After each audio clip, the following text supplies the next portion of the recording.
So hi guys, string అలానే string builder ఈ రెండింటికి మధ్య ఉన్న బిహేవియరల్ డిఫరెన్స్, అలానే execution time difference, memory usage difference, వీటన్నిటి మీద కూడా నేను సపరేట్ వీడియో అయితే క్రియేట్ చేయడం జరిగింది.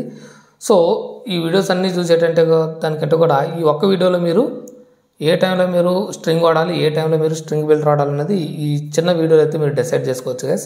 సో మీరు టైం సేవ్ చేసుకోవాలనుకుంటే సో ఇక్కడ ఉన్న స్టాటిస్టిక్స్ని బట్టి మీరు అర్థం చేసుకోవచ్చు.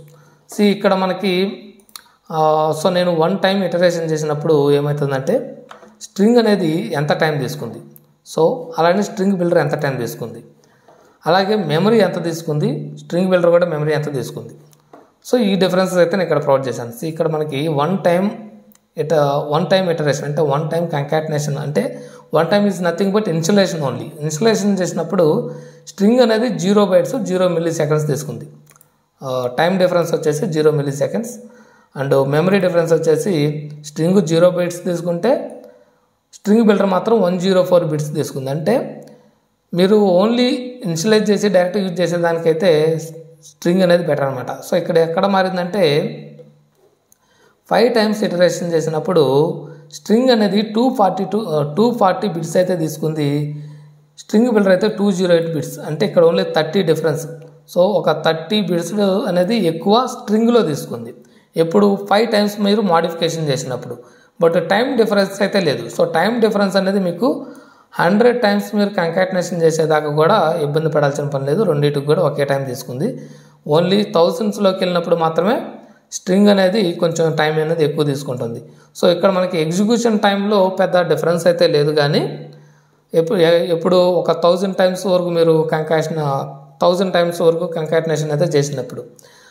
అదే మెమరీ యూసేజ్లో మాత్రం హ్యూజ్ డిఫరెన్స్ వస్తుంది గైస్. సో ఇక్కడ 100 times నేను కంకాటినేషన్ చేస్తే స్ట్రింగ్ అనేది 51 KB తీసుకుంటే అదే స్ట్రింగ్ బిల్డర్ అనేది ఓన్లీ 1 KB తీసుకుంది. అంటే మనకి 50 times అనేది ఎక్కువ ఉందన్నమాట స్ట్రింగ్ అనేది. సో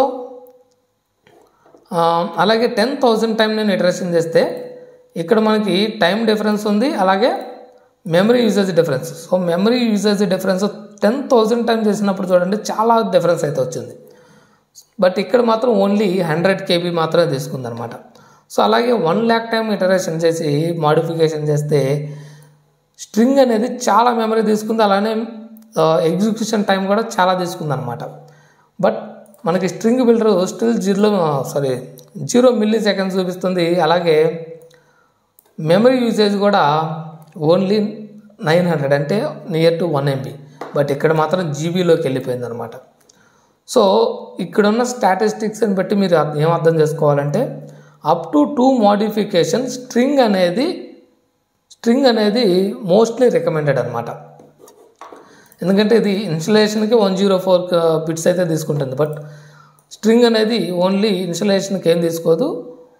2 times కంకాటినేషన్ చేస్తే ఓన్లీ 48 bits మాత్రమే తీసుకుంది అనమాట. సో 5 times ఇటరేషన్ చేసినప్పుడు మాత్రమే, 5 times మాడిఫికేషన్ చేసినప్పుడు మాత్రమే స్ట్రింగ్లో మనకి మెమరీ యూసేజ్ అనేది డిఫరెన్స్ మారిందనమాట. సో మనకి బిలో 5 modifications ఉన్నప్పుడు మీరు స్ట్రింగ్ అనేది తీసుకోవడం బెటర్. మీరు 5 times కంటే ఎక్కువ టైమ్స్ మీరు టెక్స్ట్ని మీరు మాడిఫికేషన్ చేయాల్సి వచ్చిందనుకోండి, you better go with string builder guys. అప్పుడు మీకు ఎగ్జిక్యూషన్ టైం అనేది సేవ్ అవుతుంది, అలాగే మెమరీ అనేది, సో మెమరీ యూసేజ్ అనేది కూడా చాలా వరకు సేవ్ అవుతుంది అనమాట. సో ఇక్కడ మీకు మెమరీ యూసేజ్ దగ్గరే మీ అప్లికేషన్ అనేది డౌన్ అయ్యే అవకాశం ఉంది. సో బెటర్ మీకు ఎక్కువ మోడిఫికేషన్స్ ఇన్వాల్వ్ అయినప్పుడు, అంటే మోర్ దెన్ 5 times మీకు మోడిఫికేషన్ ఇన్వాల్వ్ అయినప్పుడు you better go with string builder guys. So నేను ఈ డీటెయిల్స్ అయితే నా బ్లాగ్లో కూడా నేను ప్రొవైడ్ చేస్తాను.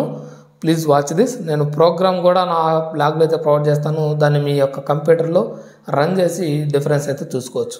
So that's all about this video guys. Thanks for watching. Please subscribe to my channel.